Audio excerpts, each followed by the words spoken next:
औज़ुबिल्लाहिमिनश्शैतानिर्रजीम बिस्मिल्लाहिर्रहमानिर्रहीम। तो आज हमने CS 504 सॉफ्टवेयर इंजीनियरिंग पार्ट 1 का लेक्चर नंबर 32 करना है। अब इस 32 लेक्चर में सबसे पहले हमारे पास आ रहा है क्लैरिटी थ्रू मॉड्यूलरिटी।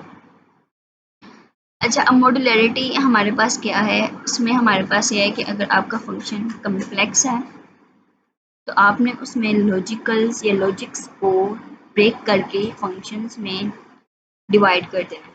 ठीक है, इसका मतलब क्या कि प्रोग्राम में मुख्तलिफ लॉजिकल स्टेप्स होते हैं। उन लॉजिकल स्टेप्स को आपने अपने फंक्शंस में डिवाइड कर देना। ठीक है, इंडिविजुअल एक फंक्शन बना देना उसको। जब आप सेक्शंस के तौर में जब आप उसको परफॉर्म करेंगे आपके लिए रीडेबिलिटी भी आसान हो जाती है। तो मॉड्यूलरिटी का एक मकसद यही है कि आपने जो फंक्शन है उसको अलग अलग कर लिया, एक एक फंक्शन बना लिया। ठीक है, और जो प्रोग्राम है उसका जो साइज़ है वो रिड्यूस कर दिया, उसको रीडेबल मतलब पढ़ने के काबिल बना लिया और समझने के लिए भी आसानी बना दी। अब पेपर में कुछ सवाल इस तरह से भी आते होते हैं कि आपको प्रोग्राम दिया जाता है और पूछा जाता है कि इसमें मिस्टेक क्या है। ज़्यादा लंबा प्रोग्राम ना आए, इतना सा भी प्रोग्राम आ सकता है जो आपके सामने डिस्प्ले हुआ है, इतना सा भी प्रोग्राम आ सकता है और पूछा जा सकता है कि क्या मिस्टेक है इसमें या ये कम्प्लेक्स है, इसको इजी बना लें। कुछ इस तरह से भी सवाल आ जाते होते हैं। ठीक है, तो जैसे कि ये रहा प्रोग्राम जो कि उसने लॉजिकल स्टेप्स को फंक्शंस में डिवाइड कर दिया है। ठीक है, जैसे कि यहाँ पर वॉइड, फिर मिनिमम, इंटीजर, तो ये तमाम चीज़ें जो हैं इसको पढ़ने के काबिल टेम्पलेट का इस्तेमाल किया है। ठीक है, यहाँ पे और फिर मिनिमम, मैक्सिमम, इन चीज़ों का इस्तेमाल किया गया, स्वैपिंग ऑर्डर का इस्तेमाल किया गया। तो क्या किया कि लॉजिकल स्टेप्स को उन्होंने फंक्शंस में डिवाइड कर दिया ताकि उसको पढ़ने में आसानी हो। It is easy to see that new selection sort function is much readable. The logical steps have been abstracted out into two functions, namely minimum and swap. This code is not only shorter but also as byproduct we now have two functions कि अब हमारे पास दो functions आ गए हैं that can be reused, जो हम बार बार इस्तेमाल भी कर सकते हैं। Reusability is one of the prime reasons of make functions. Reusability ही एक मेन रीज़न होता है जिससे हम अपना फंक्शन जो है जिसमें हम अपने फंक्शंस को इस्तेमाल करते हैं। ठीक है, मॉड्यूलरिटी भी यही है कि आप फंक्शंस को जो लॉजिकल स्टेप्स है उसको छोटे छोटे फंक्शंस में तोड़ दें। ठीक है, और जो फंक्शंस हैं वो फिर दोबारा से बार बार रिपीट होते जाएं एक प्रोग्राम में। अब यहाँ पर हमारे पास एक क्विक शॉर्ट में फंक्शन है। स्टूडेंट्स को काफ़ी मुश्किल होती है इन प्रोग्राम्स को समझने में, कोडिंग को समझने में, क्योंकि ये वाकई में मुश्किल है, डिफ़िकल्ट टू रिमेंबर है। लेकिन जब हमने उसको मुख्तलिफ लॉजिकल स्टेप्स को मुख्तलिफ फंक्शंस में ब्रेक कर दिया है तो देखें ये समझना भी आसान हो जाएगा। ठीक है, उसके बाद हमारे पास शॉर्ट सर्किटिंग आ जाती है। अब शॉर्ट सर्किटिंग में क्या होता है, हम इसमें लॉजिकल ऑपरेटर्स का इस्तेमाल करते हैं, एंड और। ठीक है, जो हम पहले भी बहुत बार पढ़ चुके हैं, एंड और दो ऑपरेशंस है एंड और। अब इनका इस्तेमाल हम किस तरह से करते हैं, मिसाल के तौर पर आप ले लें ए और बी। मेरे पास दो वेरिएबल्स हैं ए और बी। अब मैं कहती हूँ कि ए अगर ट्रू है तो ए ट्रू है या बी ट्रू है, ए और बी, ए ट्रू और बी ट्रू। तो पहली बात ये कि सबसे पहले हम ए को इवैल्यूएट करेंगे। ए को इवैल्यूएट करने के बाद फिर हमें पता चलेगा कि ए ट्रू है कि ए फॉल्स है। अगर तो ए ट्रू है तो बी क्या होगा, फॉल्स होगा।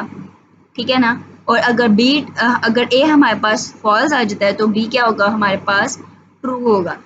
यही मेथड जो है वो सेम शॉर्ट सर्किटिंग में भी अपनाया जाता है कि इसमें हमें सबसे पहले इवैल्यूएट करना होता है फर्स्ट वैल्यू को।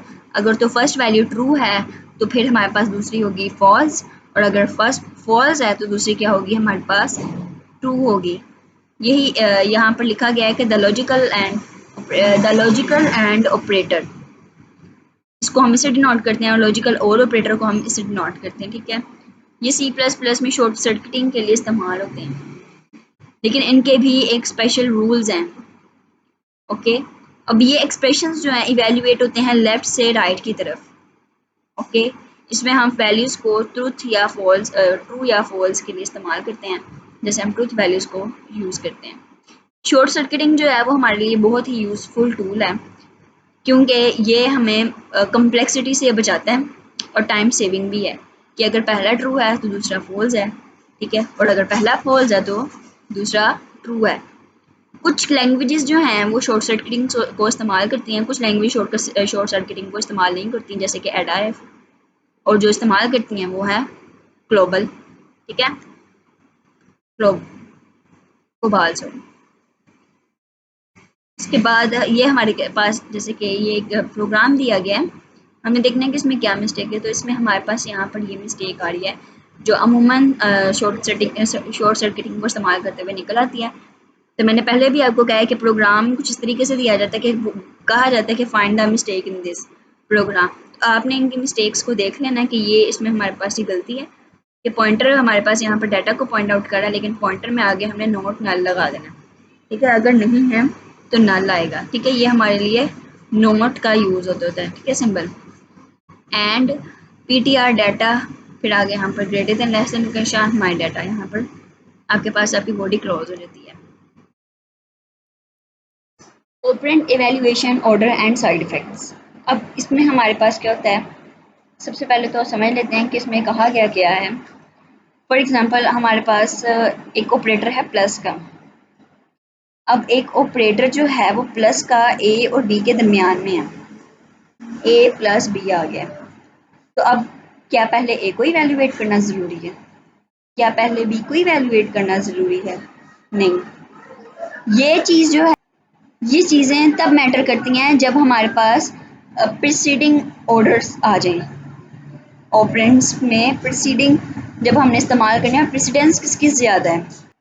अब जैसे फॉर एग्जांपल आप ले लें A plus B multiply by C, तो प्रेसिडेंस के लिहाज से सबसे पहले मल्टीप्लाई का ऑर्डर यूज़ होगा, B multiply by C use होगा, और फिर जो बी मल्टीप्लाई सी हमारे पास इवैल्यूएट होकर निकल आएगा, और जो वैल्यू आएगी फिर हमने उसको ए के साथ प्लस कर देना। तो यहाँ पर पता चल रहा है ना कि आपने पहले क्या करना है और दूसरा क्या करना है। ए प्लस बी में आपको क्या है, आप दोनों की वैल्यूज़ को लेना, दोनों की वैल्यूज़ को पकड़ना है, उनको एडअप कर देना।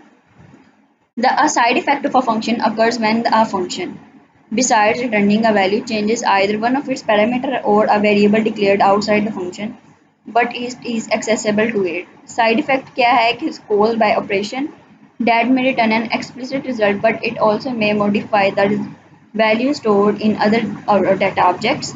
Side effects are major source of programming errors. They make things difficult during maintenance and debugging activities. Many languages do not specify the function's evaluating order in a single statement. This combined with side effect cause major problem, जैसे कि example में उन्होंने c equals to F A plus F two B दिया है कि अब हम यहाँ पर एफ ए वन को प्लस करेंगे पहले कि एफ ए टू को। जाहिर सी बात है जब हमारे पास दोनों की वैल्यूज जब हम निकालेंगे तो फिर हमारे पास वैल्यूज निकलेंगे।